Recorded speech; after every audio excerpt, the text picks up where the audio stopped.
Hi friends, Anjana Tech Academy's online ചാനലിലേക്ക് ഏവർക്കും സ്വാഗതം. My name is Vishnuji Ranjith.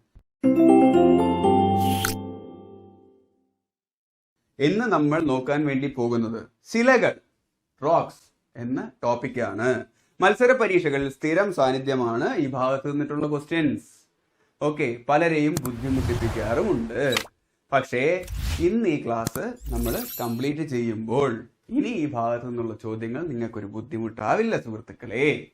Okay, അപ്പോൾ നമ്മൾ ഇന്ന് ശിലകളെ കുറിച്ച് പഠിക്കാൻ പോകുന്നത് ഒരു അധ്യാപകനും കുറച്ച് കുട്ടികളും കൂടെ ഒരു സ്റ്റഡി ട്രിപ്പ് പോകുന്നു. അവിടെ കുട്ടികൾക്ക് അധ്യാപകനോട് കുറച്ച് സംശയങ്ങളുണ്ട്. അതിന് അധ്യാപകൻ പറയുന്ന മറുപടിയിലൂടെയാണ് നമ്മൾ ശിലകളെ കുറിച്ച് പഠിക്കാൻ വേണ്ടി പോകുന്നത്. ഓക്കെ, ആ യാത്ര കഴിയുമ്പോഴത്തേക്കും നമ്മൾ ശിലകളെ കുറിച്ച് പൂർണ്ണമായും പഠിച്ചിരിക്കും. അപ്പോൾ പോവാം. അപ്പോൾ പോകുന്ന വഴിക്ക് കുട്ടികൾ കുറച്ച് പർവ്വതങ്ങൾ കാണുകയാണ്. പർവ്വതങ്ങൾ കാണുമ്പോഴത്തേക്കും പർവ്വതം, റോക്സ്, ശില. കുട്ടികൾക്കൊരു സംശയം, സർ എങ്ങനെയാണ് ഈ പർവ്വതങ്ങൾ രൂപപ്പെട്ടത്, ശിലകൾ എങ്ങനെയാണ് രൂപപ്പെട്ടത്? അതിന് അധ്യാപകൻ പറയുന്നു, ശിലകൾ എന്ന് പറഞ്ഞാൽ അടിസ്ഥാനപരമായി ഒരു ശില മാത്രമേ ഉള്ളൂ കുട്ടികളെ. അത് ആഗ്നേയ ശിലയാണ്, ഇഗ്നിയസ് റോക്ക്. അഗ്നിയിൽ നിന്നുണ്ടായ ശില, ഇഗ്നിയസ് റോക്ക്. ഇഗ്നിയസ് എന്ന് പറഞ്ഞിരുന്നാലും ഇഗ്നിയസ് ലാറ്റിൻ വേർഡാണ്, അതിനർത്ഥവും അഗ്നി എന്നാണ്. ആ അഗ്നിയിൽ നിന്നുണ്ടായ ശിലയാണ് ആഗ്നേയ ശില. അതാണ് സുഹൃത്തുക്കളെ അടിസ്ഥാന ശില. അതിൽ നിന്നും ഉണ്ടായതാണ് മറ്റു ശിലകൾ. അപ്പൊ കുട്ടികൾ ചോദിച്ചു, അഗ്നിയിൽ നിന്നും എങ്ങനെയാണ് സർ? അഗ്നിയിൽ നിന്നും അവർക്ക് ഇൻട്രസ്റ്റിംഗ് ആയി. അപ്പൊ സാറ് പറയുന്നു, പറഞ്ഞു തരാം. ഇതാണ് ഭൂമി. ഓക്കെ, ഭൂമിക്കുള്ളിൽ ദാ ഈ അഗ്നി കണ്ടോ, ഇതാണ് മാഗ്മ. ദാ ഭൂമിയുടെ മഗ്ഗിന്റെ ആകൃതിയിലല്ല ഇരിക്കുന്നത്. മഗ്ഗിന്റെ ആകൃതിയിലുള്ള ഭൂമിക്കുള്ളിൽ ദാ മഗ്ഗിന്റെ ആകൃതിയിൽ തിളച്ചുരുകിയുള്ള ദ്രവ്യമാണ് മാഗ്മ. ഓക്കെ, ഈ മാഗ്മയിലുള്ളത് silicon, aluminium, sodium, potassium, oxygen, magnesium തുടങ്ങി ഉള്ള മിശ്രിതങ്ങൾ തിളച്ചുരുകിയ രൂപത്തിൽ കാണുന്നതാണ് സുഹൃത്തുക്കളെ മാഗ്മ. ഇതാ എളുപ്പമുണ്ട്. മാഗ്മയില് മെയിൻ ആയിട്ടുള്ളത് എന്ന് പറഞ്ഞു കഴിഞ്ഞാൽ സിലിക്കൺ, അലുമിനിയം. ഓക്കെ, പുറത്ത് വെച്ചാൽ കത്തുന്ന ആൽക്കലൈൻ മെറ്റൽസ് ആണ്. ഏതാ? Sodium, potassium. ഓക്കെ, പിന്നെന്താ ഉള്ളത്? ഓക്സിജൻ, കത്താൻ സഹായിക്കുന്നത്. ഓക്കെ, പിന്നെ മഗ്ഗിന്റെ രൂപത്തിലുള്ള മാഗ്മ, അതിൽ തന്നെ ഉണ്ട് മഗ്നീഷ്യം. ഓക്കെ, ഇതെല്ലാം കൂടി ചേർന്ന് തിളച്ചുരുകി ദാ ഭൂമിക്കുള്ളിൽ ദാ മഗ്ഗിന്റെ ആകൃതിയിൽ കാണപ്പെടുന്നതാണ് മാഗ്മ എന്ന് പഠിച്ചോളൂ. ഈ മാഗ്മ ഓക്കെ എപ്പോ വേണമെങ്കിലും പുറത്ത് ചാടാം എന്നുള്ള രൂപത്തിൽ ഒരു അവസരം കാത്തിരിക്കുകയാണ് എന്ന് വിചാരിക്കൂ. അങ്ങനെ ഈ ഭൂമിയുടെ മുകളിൽ എന്തെങ്കിലും വിള്ളലോ പൊട്ടലോ ഏതെങ്കിലും ഉണ്ടെന്നുണ്ടെങ്കിൽ ആ ഗ്യാപ്പിൽ കൂടെ ഈ മാഗ്മ പുറത്ത് ചാടും. ഇത്രയും ഉരുകി കിടക്കുകയല്ലേ, ഇത് പുറത്ത് ചാടുമ്പോഴത്തേക്കും ദാ പൊട്ടിത്തെറിയോടുകൂടിയായിരിക്കും. എന്നിട്ട് ലാവക രൂപത്തിൽ ദാ ഇങ്ങനെ നദി പോലെ ഒലിച്ചു പോകും. അപ്പൊ പുറത്ത് വന്ന് ഈ ലാവ രൂപത്തിൽ പോകുമ്പോഴത്തേക്കും മാഗ്മയുടെ പേര് മാറും. ഓക്കെ, ലാവ എന്നാവും. മാഗ്മ തന്നെയാണ് സുഹൃത്തുക്കളെ ലാവയും. ഓക്കെ, ലാവക രൂപത്തിൽ പുറത്ത് വന്ന് ഇങ്ങനെ ഒഴുകിപ്പോകുമ്പോൾ അത് ലാവ എന്നാകും. ഈ മാഗ്മയിൽ നിന്നും ലാവയിൽ നിന്നും ഓക്കെ തണുത്തുറഞ്ഞ് ലക്ഷക്കണക്കിന് വർഷങ്ങളിൽ നിന്ന് രൂപാന്തരം പ്രാപിച്ചുണ്ടാകുന്ന ശിലകളാണ് ആഗ്നേയ ശിലകൾ അല്ലെങ്കിൽ ഇഗ്നിയസ് റോക്ക് എന്ന് പറയുന്നത്. അതുകൊണ്ടാണ് ഇതിനെ അടിസ്ഥാന ശിലയെന്നും പിതൃശിലയെന്നും മാതൃശിലയെന്നും ഒക്കെ പറയുന്നത്. മനസ്സിലായേ?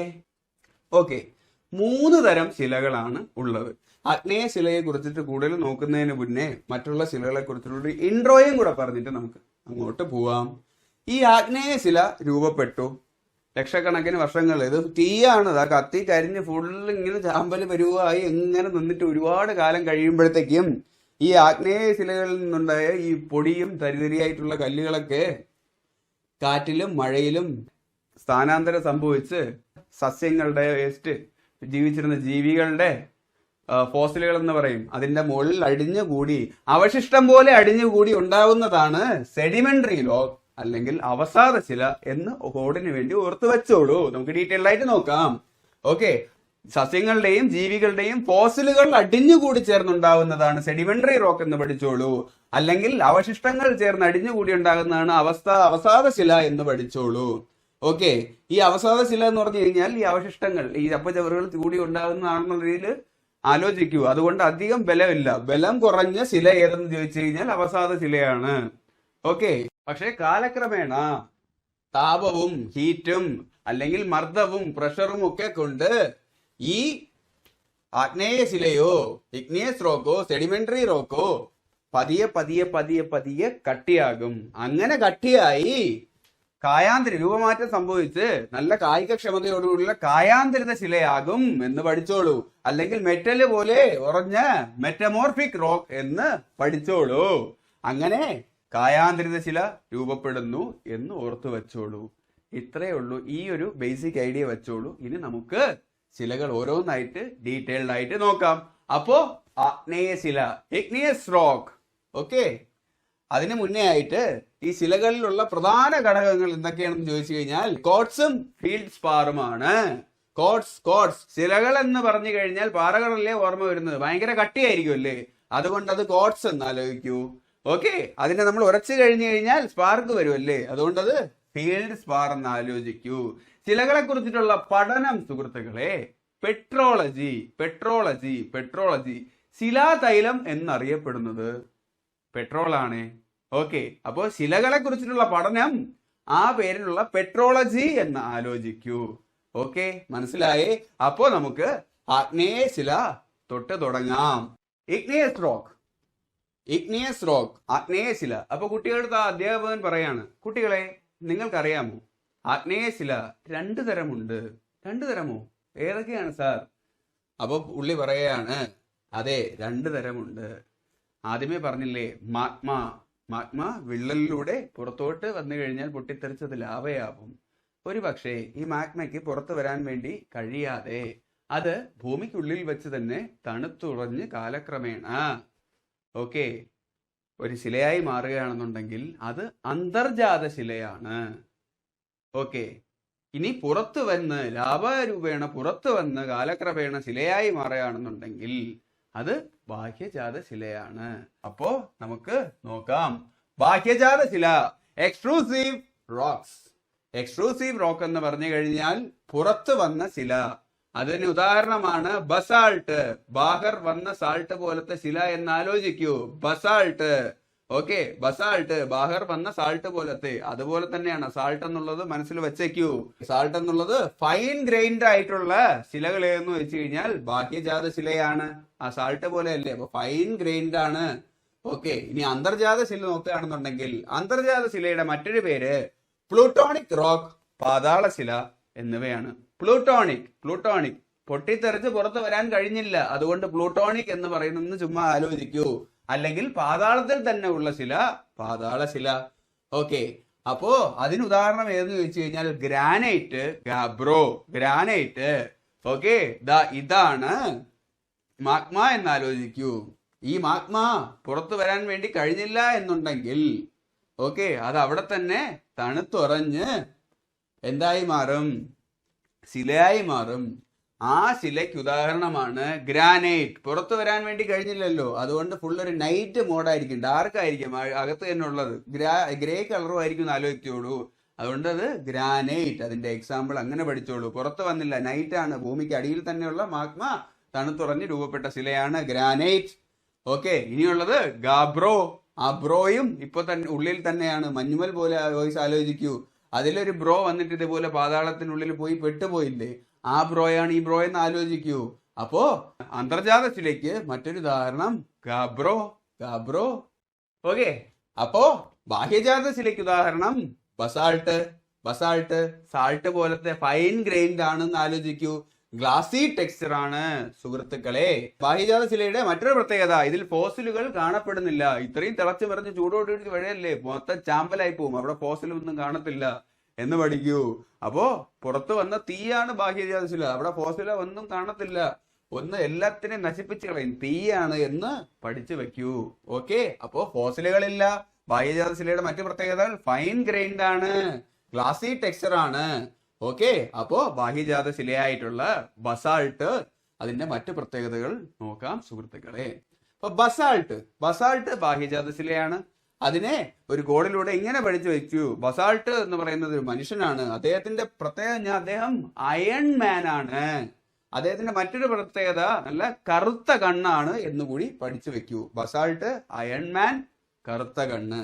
ഓക്കെ, അയൺമാൻ എന്ന് പറഞ്ഞാൽ ബസാൾട്ടില് ഏറ്റവും കൂടുതൽ റിച്ച് ആയിട്ട് കാണപ്പെടുന്നതെന്ന് പറഞ്ഞു കഴിഞ്ഞു കഴിഞ്ഞാൽ അയണും മഗ്നീഷ്യവുമാണ്. അതാണ് അയൺമാൻ. അയൺ എന്ന് പറഞ്ഞു കഴിഞ്ഞാൽ അയൺ, ഇരുമ്പ് കൂടുതലായി കാണപ്പെടുന്നു. മാൻ എന്ന് പറഞ്ഞാൽ മഗ്നീഷ്യം എന്ന് ആലോചിക്കൂ. ഓക്കെ, കറുത്ത കണ്ണ് എന്ന് പറഞ്ഞു കഴിഞ്ഞാൽ കറുത്ത മണ്ണ് എന്ന് ആലോചിക്കൂ. ബസാൾട്ടിൽ നിന്നും രൂപം കൊള്ളുന്നതാണ്, കാലക്രമേണ രൂപം കൊള്ളുന്നതാണ് കറുത്ത മണ്ണ്. ബസാൾട്ട് എന്ന് പറഞ്ഞാൽ ബ്ലാക്ക് സാൾട്ട് എന്ന് കൂടെ ആലോചിക്കൂ. ആദ്യം ലാവ പൊട്ടി പുറത്ത് വന്നിട്ട് ബാഹ്യജാത ശിലയായിട്ട് രൂപം കൊള്ളുമ്പോഴത്തേക്കും ആദ്യത്തെ കോഡ് എന്ന് പറഞ്ഞാൽ പുകർത്ത് വന്നു കഴിഞ്ഞാൽ ബാഹറാണ്. ബാഹർ സാൾട്ട് എന്ന് പഠിക്കൂ. പിന്നെ കാലക്രമേണ ഈ ബാഹർ സാൾട്ട് ബ്ലാക്ക് സാൾട്ടായി മാറുന്നു എന്ന് പഠിക്കൂ. ഓക്കെ, അപ്പോ ബസാൾട്ട് കാലക്രമേണ കറുത്ത മണ്ണായിട്ട് മാറുന്നത് ഏതെന്ന് ചോദിച്ചു കഴിഞ്ഞാൽ ബസാൾട്ടാണ്. ഓക്കെ, അതായത് ബ്ലാക്ക് സോയിൽ. ഇന്ത്യയിൽ ഏറ്റവും കൂടുതൽ ബ്ലാക്ക് സോയിൽ കാണപ്പെടുന്നത് ഡെക്കാൻ പ്ലാറ്റു, ഡെക്കാൻ പീഠഭൂമിയിലാണ്. അതാണ് കറുത്ത കണ്ണ്. ഡെക്കാൻ, ഡെക്കാൻ, അതാണ് കറുത്ത കണ്ണ് എന്ന് പഠിക്കൂ. ഇപ്പൊ ഡെക്കാൻ പീഠഭൂമിയിലാണ് ഏറ്റവും കൂടുതൽ ബ്ലാക്ക് സോയിൽ ഇന്ത്യയിൽ കാണപ്പെടുന്നത്. ഓക്കെ, ഇനി അടുത്തത് ബ്ലാക്ക് സോയിലിന്റെ മറ്റൊരു പേര് റിഗർ സോയിൽ. ബ്ലാക്ക് സോയിൽ കറുത്ത മണ്ണ് എന്നല്ലേ, കറുത്ത മണ്ണ്. റിഗർ സോയിൽ 6 ഉണ്ട്.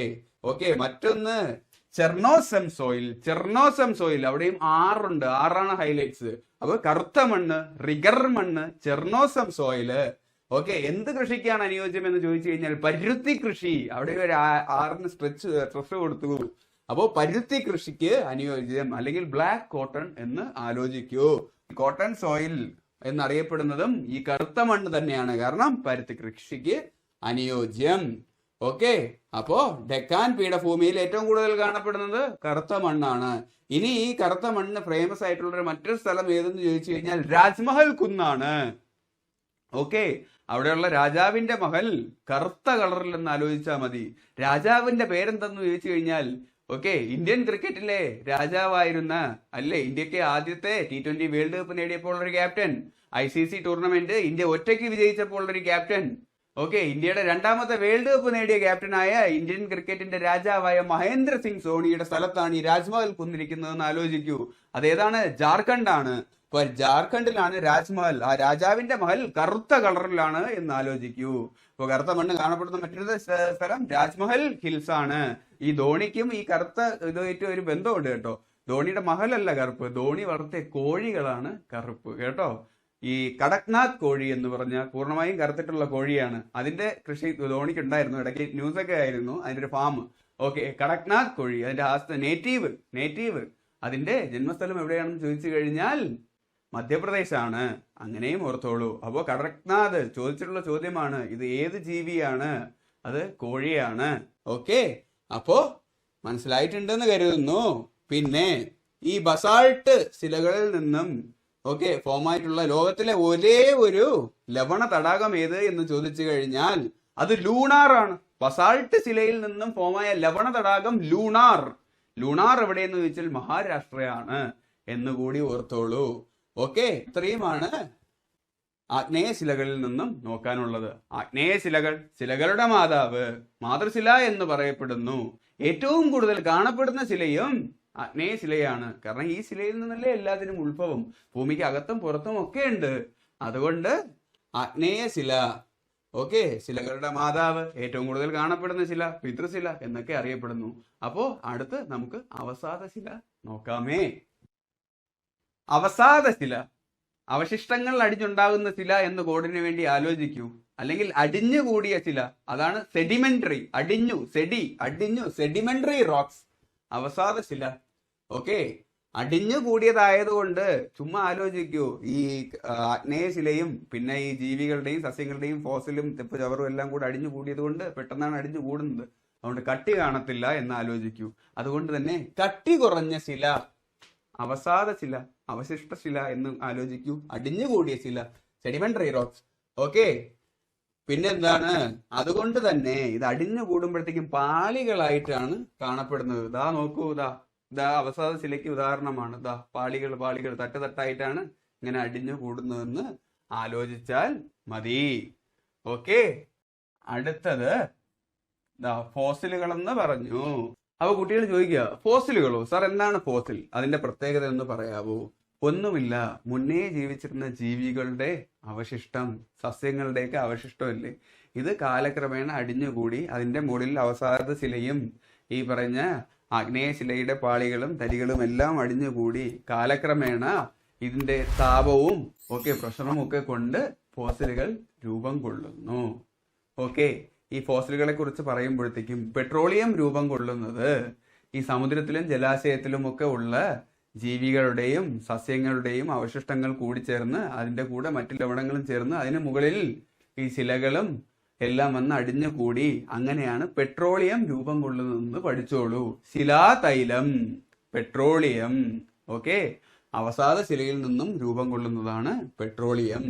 പെട്രോളിയത്തിലുള്ള ഇന്ധനങ്ങൾ ഏതൊക്കെയാണ് എന്ന് പറഞ്ഞു കഴിഞ്ഞാൽ petrol, diesel, kerosene, LPG, natural gas എന്നിവയാണ്. എളുപ്പത്തിനായി ആലോചിക്കൂ. പെട്രോൾ പമ്പിൽ പോകുമ്പോഴത്തേക്കും അവിടെ എന്തൊക്കെയാ ഉള്ളത്? പെട്രോളും ഡീസലും അല്ലേ. നമ്മൾ പാചകത്തിന് ഉപയോഗിക്കുന്ന എന്താണ്?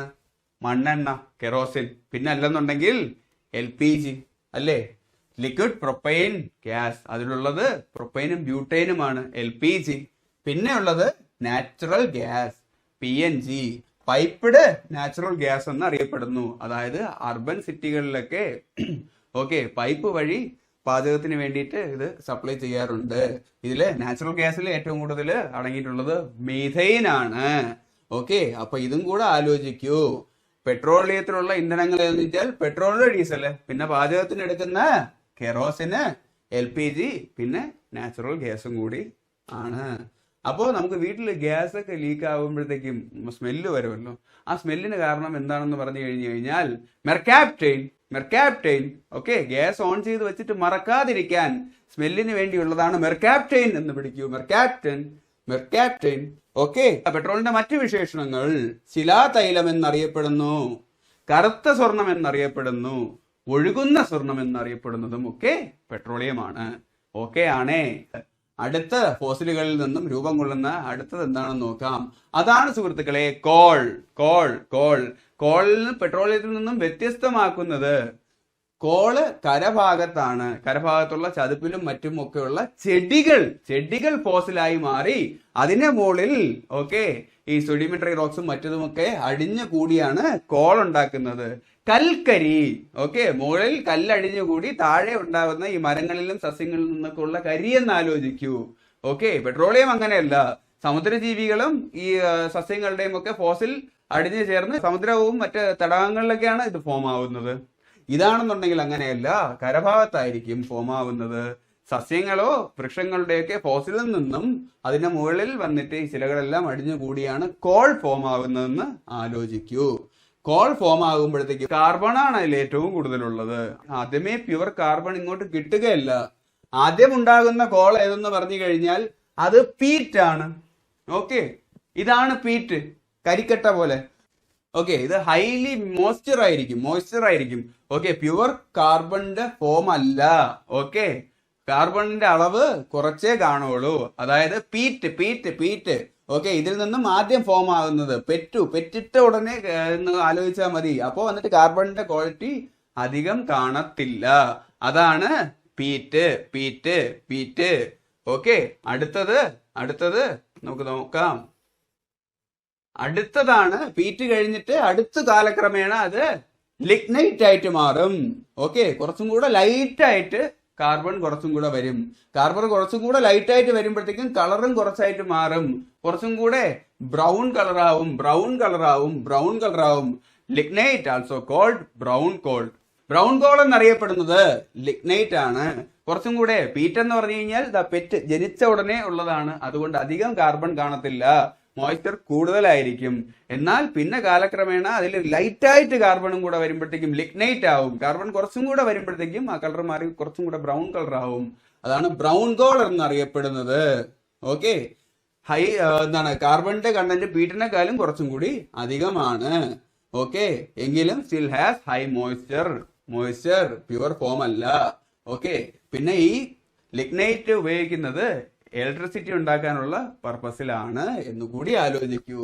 പിന്നെ അത് കഴിഞ്ഞതിന് ശേഷം ഒരു പൊടിക്ക് കൂടി കാർബൺ കൂടി ഓക്കെ ബിറ്റുമിനസ് ആയി മാറുന്നു. കാർബൺ കൂടുന്തോറും തിളക്കം കൂടുകയാണ്. ബിറ്റുമിനസ് കുറച്ചും കൂടെ നല്ല തിളക്കമായി. ഓക്കെ, ബിറ്റുമിനസ് ഇതാണ് തേർഡ് സ്റ്റേജ്. കാലക്രമേണ ഇതിൽ കാർബൺ വീണ്ടും കൂടി വന്നതായി ഫോമിലായി ബിറ്റുമിനസ്. ഓക്കെ, ഇതില് പൊടികളും മറ്റുമൊക്കെ കുറവായിരിക്കും, കാർബണിന്റെ കണ്ടന്റ് കൂടുതലായിരിക്കും. ഓക്കെ, അത് കഴിഞ്ഞിട്ട് ഏറ്റവും ലാസ്റ്റ് ഉള്ളത് ആന്ത്രാസൈറ്റ്. ഏറ്റവും അവസാനത്തെ ഫോം ഇത് ആന്ത്രാസൈറ്റ് ആയിട്ട് മാറും. വീണ്ടും കാലക്രമേണ ഇത് ആന്ത്രാസൈറ്റ് ആയിട്ട് മാറും. ആന്ത്രാസൈറ്റ് എന്ന് പറഞ്ഞാൽ ഏറ്റവും കൂടുതൽ കാർബൺ അതിലുണ്ട്, അടങ്ങിയിട്ടുണ്ട്. 98% വരെയാണ് ആന്ത്രാസൈറ്റില് കാർബൺ അടങ്ങിയിട്ടുള്ളത്. അത്രത്തോളം കാർബൺ ഉണ്ടെന്ന് പഠിക്കൂ ആന്ത്രാസൈറ്റില്. ഓക്കെ, അത്രത്തോളം കാർബൺ ആന്ത്രാസൈറ്റിലുണ്ട്. Okay, anthracite. Okay, carbon content ഏറ്റവും കൂടുതലുള്ള കോളിന്റെ രൂപാന്തരണമാണ് ആന്ത്രസൈറ്റ്. ഓക്കെ, പിന്നെ ഭയങ്കര ഷൈനിയാണ്, കണ്ടാ അറിയാം. കാർബണിന്റെ കണ്ടന്റ് കൂടുന്തോറും തിളക്കവും കൂടിക്കൊണ്ടിരിക്കും. അപ്പൊ ഫസ്റ്റ് ഫോം പെറ്റിട്ട ഉടനെ അധികം കാർബണിന്റെ ഇതൊന്നും കാണത്തില്ല, മോയ്സ്ചർ കൂടുതലായിരിക്കും. അപ്പൊ സെക്കൻഡ് ഫോം കുറച്ചും കൂടെ ലൈറ്റ് ആയിട്ട് കാർബൺ വന്നു, ലിഗ്നൈറ്റ്. ഓക്കെ, കാർബൺ പീറ്റിനെക്കാളും കുറച്ചും കൂടെ കൂടുതലായിരിക്കും. തേർഡ് ഫോം കുറച്ചും കൂടെ ഒരു പൊടിക്ക് ബിറ്റും കൂടെ വന്നു, ബിറ്റുമിനസ്. കുറച്ചും കൂടെ മിനുസം കൂടി. ഓക്കെ, ലിഗ്നൈറ്റിൽ നിന്നും മിനുസം കൂടി, ഇതാ മിനുസം കൂടി ബിറ്റുമിനസ് ആയി. അത് കഴിഞ്ഞിട്ട് ഏറ്റവും ലാസ്റ്റ് ആയിട്ട് അത് മാറുന്നതെന്ന് പറഞ്ഞു കഴിഞ്ഞാൽ ആന്ത്രസൈറ്റ് ആണ്. അത്രത്തോളം കാർബൺ ഉണ്ട് എന്നാണ്. ഈ ആന്ത്രസൈറ്റ് അവസാദ ശിലയല്ല, ബിറ്റുമിനസ് വരെയാണ് അവസാദ ശില. അത് കഴിഞ്ഞിട്ട് അതിൽ നിന്നും രൂപാന്തരണം സംഭവിച്ച് കായാന്തരിത ശിലയായിട്ട് മാറുന്നു. ഓക്കെ, നമുക്ക് കായാന്തരിത ശില പഠിക്കുമ്പോഴത്തേക്കും നോക്കാം. ഓക്കെ, മനസ്സിലായിട്ടുണ്ടേ. ഓക്കെ, പിന്നെ ഇത് ഈ ആന്ത്രസൈറ്റ് കത്തുമ്പോഴത്തേക്കും വളരെ സ്മൂത്ത് ആയിട്ടുള്ള സ്മോക്കേ വരത്തുള്ളൂ. ഓക്കെ, അപ്പോ അടുത്തത് നമുക്ക് നോക്കാം. ഓക്കെ, അപ്പൊ സാറ് കുട്ടികളോട് പറയുകയാണ്, അങ്ങനെയെങ്കിൽ ഈ സെഡിമെന്ററി റോക്ക് അവസാനത ശിലകൾ രൂപപ്പെടുന്നത് 3 തരത്തിലാണ്. അതിന്റെ കുറച്ച് ഉദാഹരണം കൂടെ ഞാൻ പറയാം. Okay, sedimentary rock, clastic sedimentary rock. Okay, ചെറിയ പാറക്കഷ്ണങ്ങള്, മണൽ, മണ്ണ് എന്നിവ ചേർന്ന് രൂപപ്പെടുന്ന ശിലകളാണ് sedimentary rock, clastic sedimentary rock. അതിന് ഉദാഹരണം എന്ന് പറഞ്ഞു കഴിഞ്ഞാൽ സാൻഡ് സ്റ്റോണ്, മണല്, ഷെയിൽ, സ്ലേറ്റ് പോലത്തത്. സ്ലേറ്റ് കായാന്തരിത ശിലയാണ്. അതിന് മുന്നേ ഉള്ള അതിന്റെ അവസാദ ശിലയിലെ ഫോമാണ് ഷെയിൽ. ക്ലേ, കളിമണ്ണ്, ഇതൊക്കെ ക്ലാസ്റ്റിക് സെഡിമെന്ററി റോക്സിന് ഉദാഹരണമാണ്. ഓക്കെ, അപ്പോ ചെറിയ പാറകഷ്ണങ്ങൾ, മണല്, മണ്ണിവ എന്നിവ ചേർന്ന് രൂപപ്പെടുന്ന അവസാദ ശിലയാണ്. അടുത്തത് വന്നിട്ട് കെമിക്കൽ സെഡിമെന്ററി റോക്സ്. ഉദാഹരണം ലൈം സ്റ്റോണ്, റോക്ക് സാൾട്ട് എന്നിവയാണ്. പിന്നെ നോക്കാനുള്ളത് ഓർഗാനിക് ആയിട്ട് രൂപം കൊള്ളുന്ന സെഡിമെന്ററി റോക്സ്. അത് ഏതെന്ന് പറഞ്ഞു കഴിഞ്ഞാൽ ചെടികൾക്കും ജന്തുക്കളുടെയും അവശിഷ്ടങ്ങളിൽ നിന്നും രൂപം കൊള്ളുന്ന പാറകൾ. ഓക്കെ, നമ്മൾ നോക്കി കോള്. ഓക്കെ, ചോക്ക് എന്ന് പറഞ്ഞു കഴിഞ്ഞാൽ ചിപ്പി, കൊഞ്ച്, അതിന്റെയൊക്കെ തോടും കാൽഷ്യം കാർബണേറ്റ് ആണല്ലോ. അങ്ങനെ ജീവികളിൽ നിന്നും രൂപപ്പെടുന്നത് ചോക്കൊക്കെ. ഓക്കെ, ചോക്ക് ഇതാ കണ്ടോ, ചോക്ക്. ഓക്കെ, ഇതാണ് ഷെയിൽസ് കേട്ടോ. ഇത് ചുണ്ണാമ്പ് കല്ല്. ഓക്കെ, അടുത്തത് അപ്പോ ഇതിന്റെ ഉദാഹരണം കോള്, ചോക്ക്, പിന്നെ ജൈവ ലൈംസ്റ്റോൺ. ലൈംസ്റ്റോൺ 2 തരമുണ്ട്. കടലിലുള്ള കാൽഷ്യം കാർബണേറ്റ് ഡയറക്റ്റ് ആയിട്ട് മിക്സ് ആയിട്ട് വരുന്നതുകൊണ്ട്, പിന്നെ അതിന് മുന്നേ വന്നിട്ട് ജൈവ ലൈംസ്റ്റോൺ, ഈ ജീവികളുടെ തോടിലൊക്കെ ഉള്ള കാൽഷ്യം കാർബണേറ്റും പിന്നെ ഈ അവസാദ ശിലകളും മറ്റുമൊക്കെ ആയിട്ട് ഒരുമിച്ച് ഫോം ആവുന്ന ലൈംസ്റ്റോൺ. ഇതിന് കട്ടി കൂടുതലായിരിക്കും. പക്ഷെ ചോക്കും സെയിം തന്നെയാണ്, പക്ഷെ ചോക്കിന് കട്ടി കുറവായിരിക്കും. ഈ ലൈംസ്റ്റോണിന് കട്ടി കൂടുതലായിരിക്കും എന്നും പഠിച്ചു വെക്കൂ. അപ്പോ സാറ് കുട്ടികളുടെ അടുത്ത് പറയാണ്, ഇനി നമുക്ക് കായാന്തരിത ശിലയെ കുറിച്ച് പരിചയപ്പെടാം. അത് കായാന്തരിത ശിലകൾ എന്നത് ഉയർന്ന ചൂട്, മർദ്ദം, വ്യാപ്തം അല്ലെങ്കിൽ മറ്റ് രാസപ്രവർത്തനം മൂലം അതിന്റെ പ്രാഥമിക രൂപമായ ആഗ്നേയ ശിലയിലോ അവസാദ ശിലയിലോ മാറ്റം വന്ന പാറകളാണ് കായാന്തരിത ശിലയായി മാറുന്നത്. അപ്പോ കട്ടി കൂടും, വീണ്ടും താപം കൂടുകയാണ്. കായികപരമായി നല്ല ബലം കിട്ടും, നല്ല മെറ്റല് പോലെ സ്ട്രോങ് ആവും എന്ന് ആലോചിച്ചോളൂ കായാന്തരിത ശിലയായിട്ട് മാറുമ്പോൾ. ഓക്കെ, അതിന് ഉദാഹരണമാണ് മാർബിള്, കോർട്ടസൈറ്റ്, നൈസ്. ഓക്കെ, ഇത് ഏതൊക്കെ ശിലകളാണ് ഈ രൂപത്തിലോട്ട് മാറുന്നതെന്നും കൂടെ നോക്കാം. ചുണ്ണാമ്പ് കല്ല് നമ്മൾ നോക്കി, അവസാദ ശിലയാണ്, അത് മാർബിളായി മാറും. ഓക്കെ, ചുണ്ണാമ്പ് കല്ല് അടിഞ്ഞുകൂടി കാലക്രമേണ വീണ്ടും അതിന്റെ ചൂട്, അതില് ഉണ്ടാകുന്ന ചൂടും വ്യാപ്തത്തിലുള്ള വ്യത്യാസവും മർദ്ദവും ഒക്കെ കാരണം കാലക്രമേണ മാർബിൾ ആയിട്ട് മാറും. നമ്മൾ യൂസ് ചെയ്യുന്ന മാർബിൾ ചുണ്ണാമ്പ് കല്ലായിരുന്നു എന്ന് ആലോചിക്കണം. അതിപ്പോ നല്ല കട്ടിയുള്ള കല്ലായി മിനുസമായി മാറില്ലേ. ഓക്കെ, അപ്പോ മണൽക്കല്ല് എന്ന് പറഞ്ഞാൽ മണൽ എന്തായിട്ടാണ് മാറുന്നത്? മണല് കോർട്ട്സൈറ്റ് ആയിട്ട് മാറും, കോർട്ടസൈറ്റ് ആയിട്ട് മാറും. അതും ഈ മാർബിള് പോലെ തിളങ്ങുന്ന ഒരു തല കട്ടിയുള്ള കല്ല് തന്നെയാണ്. ഇപ്പൊ മണലെന്ന് പറഞ്ഞു കഴിഞ്ഞാൽ മണൽ കൂനയെന്ന് ആലോചിച്ചോളൂ. ഈ മണൽ കൂന ഇങ്ങനെ കൂടുകൂട്ടി ഒരുപാട് കാലം കഴിയുമ്പോഴത്തേക്കും അതും കട്ടിയുള്ള കല്ലായി മാറി കോർട്ട്സൈറ്റ് ആയിട്ട് മാറും എന്ന് ആലോചിച്ചോളൂ. മണലിന്റെ കായാന്തരിസിലെ രൂപം എന്ന് പറഞ്ഞാൽ കോർട്ട്സൈറ്റ് ആണ്. അത് ആലോചിക്കാനായിട്ട് മണൽ കോർട്ട് എന്ന് ആലോചിച്ചോ. ഈ ബീച്ച് വോളിബോളൊക്കെ നടത്തുന്നത് മണൽ കോർട്ടിലല്ലേ. അപ്പൊ മണല് കായാന്തരിസിലായിട്ട് മാറുമ്പോ മണൽ കോർട്ട്സൈറ്റ് ആയിട്ട് മാറുന്നു.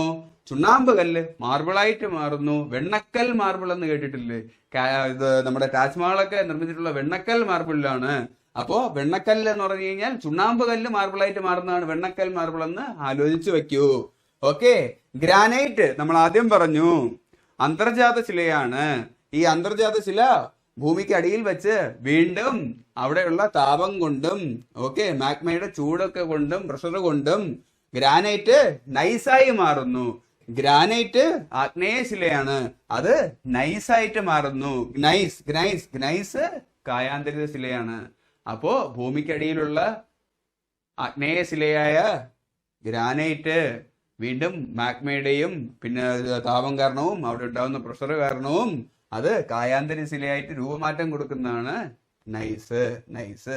ഇനി കായാന്തരിത ശിലകൾ ഉണ്ടാകുന്നത് 2 തരത്തിലാണ് സുഹൃത്തുക്കളെ. നമുക്ക് അതും കൂടെ ഒന്ന് നോക്കാം. Okay, types of metamorphism. കായാന്തരിത ശിലകൾ ഉണ്ടാകുന്നത് ഏതൊക്കെ തരത്തിലാണ്? കോണ്ടാക്ട് മെറ്റമോർഫിസം, സമ്പർക്കത്തിലൂടെ. സമ്പർക്കമോ? എന്ത് സമ്പർക്കം എന്ന് ചോദിക്കും. അതെ, സമ്പർക്കം. ഈ ഭൂമിക്കടിയിൽ തിളച്ചു കിടക്കുന്ന മാഗ്മ ഉണ്ടല്ലോ, മാഗ്മയായിട്ട് ഡയറക്റ്റ് ആയിട്ട് അതിന്റെ താപവുമായിട്ട് സമ്പർക്കം ചിലപ്പോ മുകളിൽ ഉള്ള ശിലകൾക്ക് ഉണ്ടാവും. ഇത് ചുണ്ണാമ്പ് കല്ലാണെന്ന് ആലോചിക്കൂ. ഇങ്ങനെ സമ്പർക്കത്തിലൂടെ ഉണ്ടാകുന്നതാണ് ചുണ്ണാമ്പ് കല്ല് മാർബിളായിട്ട് മാറുന്നത്. അതാണ്ട് ഇത് മാഗ്മയുള്ള കണക്ഷൻ കൊണ്ട് വീണ്ടും ഇത് ചുട്ട് പഴുത്ത് പ്രഷറൊക്കെ കാരണം വന്നിട്ട് ഈ ചുണ്ണാമ്പ് കല്ല് മാർബിളായിട്ട് മാറുന്നത് ഈ കോണ്ടാക്ട് മെറ്റമോർഫിസത്തിലൂടെയാണ്. ഓക്കെ, സമ്പർക്കത്തിന്റെ പ്രക്രിയയിലൂടെ കായാന്തരിത ശിലയായിട്ട് മാറുന്നതാണ്. അതിന് ഉദാഹരണം ചോദിച്ചു കഴിഞ്ഞാൽ ചുണ്ണാമ്പ് കല്ല് മാർബിളായിട്ട് മാറുന്നത്. Okay, regional metamorphism. ഓക്കെ, മലകൾ പുതിയത് ഫോം ആവാൻ വേണ്ടിയിട്ട് ഇത് കംപ്രസ് ആവും, അതായത് ഭൂമിയിലെ പാളികളുടെ ചലനം മൂലം. അപ്പോ ഇതിന് താഴെയുള്ള ശിലകൾക്ക് വന്ന് വീണ്ടും അവിടുത്തെ താപവും മർദ്ദവും താങ്ങാനാവാതെ വീണ്ടും അത് രൂപമാറ്റം വരും. ഓക്കെ, അങ്ങനെ രൂപമാറ്റം വന്ന് ഉണ്ടാവുന്നതാണ് ഗ്രാനൈറ്റ് ഗ്രീസായിട്ട് മാറുന്നത്. ഓക്കെ, നമ്മൾ നോക്കി. ഓക്കെ, അങ്ങനെ സ്ലേറ്റായിട്ട് കായാന്തരിത ശിലയായിട്ടൊക്കെ മാറുന്നതൊക്കെ ഈ റീജിയണൽ മെറ്റമോർഫിസത്തിലൂടെയാണെന്ന് ആലോചിച്ച് വയ്ക്കൂ. അപ്പോ 2 രീതിയിലാണ് കായാന്തരിത ശിലയായി മാറുന്നത്. കോണ്ടാക്ട് മെറ്റമോർഫിസത്തിലൂടെയും റീജിയണൽ മെറ്റമോർഫിസത്തിലൂടെയുമാണ് എന്നോർത്ത് വയ്ക്കൂ. ഓക്കെ, അപ്പോ നമുക്ക് അടുത്തത് നോക്കാം. ഓക്കെ, കേരളത്തിൽ ഏറ്റവും കൂടുതൽ കാണപ്പെടുന്ന ശിലകൾക്ക് ഉദാഹരണം ഏത് എന്ന് ചോദിച്ചാൽ കേരളത്തിനോട് ചോദിക്കുകയാണ്, നിങ്ങൾക്ക് ഏത് ശിലയോടാണ് താല്പര്യം? അപ്പൊ കേരളം പറയാണ്, ശിലയായി പിറന്നുവെങ്കിൽ ഞാൻ കായാന്തരിത ശില ആയേനേ എന്ന് ആലോചിക്കൂ. അപ്പൊ കേരളത്തിൽ ഏറ്റവും കൂടുതലുള്ളത് കായാന്തരിത ശില. കേരളത്തിലും കായുണ്ട്, കായാന്തരിത ശിലയിലും കായുണ്ട് എന്ന് ആലോചിക്കൂ. കായാന്തരിത ശില മെറ്റമോർഫിക് റോക്സിന് ഉദാഹരണം.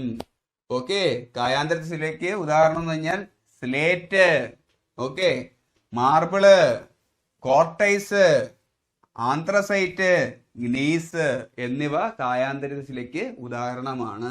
അതിന്റെ പിതൃശില ഏത് എന്ന് നോക്കാം. കായാന്തരിത ശില ഏത് ശിലയിൽ നിന്നാണ് കായാന്തരിത ശിലയിലോട്ട് മാറിയത് എന്ന്. ഷെയിലാണ് സ്ലേറ്റ് ആയിട്ട് മാറിയത് സുഹൃത്തുക്കളെ. ഷെയിൽ എന്ന് പറഞ്ഞാൽ അവസാദ ശിലയാണ്. ഓക്കെ, ഇത് ഞാൻ നേരത്തെ പറഞ്ഞ എക്സാമ്പിൾ റീജിയണൽ മെറ്റമോർഫിസത്തിലൂടെയാണ് ഷെയിൽ സ്ലേറ്റ് ആവുന്നത്. ഓക്കെ, ലൈംസ്റ്റോൺ മാർബിൾ ആയി മാറുന്നത്? അത് കോണ്ടാക്ട് മെറ്റമോർഫിസത്തിലൂടെയാണ് ലൈംസ്റ്റോൺ മാർബിൾ ആയിട്ട് മാറുന്നത്. ഓക്കെ, ഡയറക്റ്റ് ആയിട്ട് അമാഗ്മയുടെ ചൂടൊക്കെ അടിച്ച് മാറുന്നതാണ്. ഓക്കെ, സാൻഡ് സ്റ്റോൺ കോർട്ടസൈറ്റ് ആയിട്ട് മാറുന്നു. സാൻഡ് മണലാണ്, മണൽ കോർട്ട് എന്നാലോചിക്കൂ.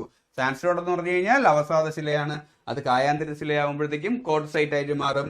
അതുപോലെ തന്നെ ലൈം സ്റ്റോൺ എന്ന് പറഞ്ഞാലും അവസാദ ശിലയാണ്. അത് കായാന്തര ശിലയായി മാറുമ്പോൾ മാർബിളായി മാറും. ഓക്കെ, ഇനി ബിറ്റുമിനസ് കോൾ. ബിറ്റുമിനസ് കോൾ നമ്മൾ പറഞ്ഞു, കോള്, പീറ്റ്, ലിഗ്നൈറ്റ്, ബിറ്റുമിനസ് ഇതുവരെ അവസാദ ശിലയാണ്. അത് കഴിഞ്ഞ് ഈ ബിറ്റുമിനസ് വീണ്ടും താപം എല്ലാം അനുഭവിച്ച് ആന്ത്രസൈറ്റ് ആയിട്ട് മാറും. ഓക്കെ, ആന്ത്രസൈറ്റ് ആയിട്ട് മാറും. ഓക്കെ, അപ്പോ ആന്ത്രസൈറ്റ് ആയിട്ട് മാറുമ്പോൾ ഈ ആന്ത്രസൈറ്റ് കായാന്തരിത ശിലയാണ്. ഓക്കെ, അടുത്ത ഗ്രാനൈറ്റ് ഗ്നീസ് ആയിട്ട് മാറും. ഭൂമിക്കടിയിലുള്ള ഗ്രാനൈറ്റ് വീണ്ടും ഈ മാഗ്മയിലെ ചൂട് കാരണം അവിടെ നിന്ന് ഗ്നീസ് ആയിട്ട് മാറും. ഓക്കെ, ഗ്നീസ് ആയിട്ട് മാറും എന്ന് പഠിച്ചോളൂ. അപ്പോ ശിലകളുടെ ഭാഗത്ത് നിന്ന് ഇത്രയുമാണ് ഇമ്പോർട്ടന്റ് ആയിട്ട് നോക്കാനുള്ളത്. അപ്പോ സാറ് കുട്ടികളുടെ അടുത്ത് പറയുകയാണ്, ഇത്രയും കാര്യങ്ങൾ പറഞ്ഞതിന് ശേഷം ഇത്രയുമാണ് ശിലകളുടെ രൂപീകരണത്തിന് കാരണമായവ. ശിലകൾ എന്ന ഭാഗത്ത് നിന്ന് നിങ്ങൾ പഠിക്കേണ്ടത് ഇത്രയും കാര്യങ്ങളാണ് ഇമ്പോർട്ടന്റ് ആയിട്ട്. നിങ്ങൾക്ക് മനസ്സിലായിട്ടുണ്ട് എന്ന് കരുതിയിട്ട് സാറും കുട്ടികളും കൂടെ ചേർന്ന് ആ യാത്ര അവസാനിപ്പിക്കുകയാണ്. ഓക്കെ, നിങ്ങൾക്ക് ഈ ക്ലാസ് ഇഷ്ടമായിട്ടുണ്ട് എന്ന് ഞാനും കരുതുന്നു. ഇഷ്ടമായാൽ ലൈക്ക് ചെയ്യാനും ഷെയർ ചെയ്യാനും സബ്സ്ക്രൈബ് ചെയ്യാനും മറക്കരുത്. ഞങ്ങളുടെ ക്ലാസ്സുകൾ നിങ്ങളിലേക്ക് റെഗുലറായിട്ട് എത്താനായിട്ട് ബെൽ ഐക്കണിൽ ക്ലിക്ക് ചെയ്യാനും മറക്കരുത്. പഠിക്കൂ പഠിക്കൂ, പഠിച്ചുകൊണ്ടിരിക്കൂ.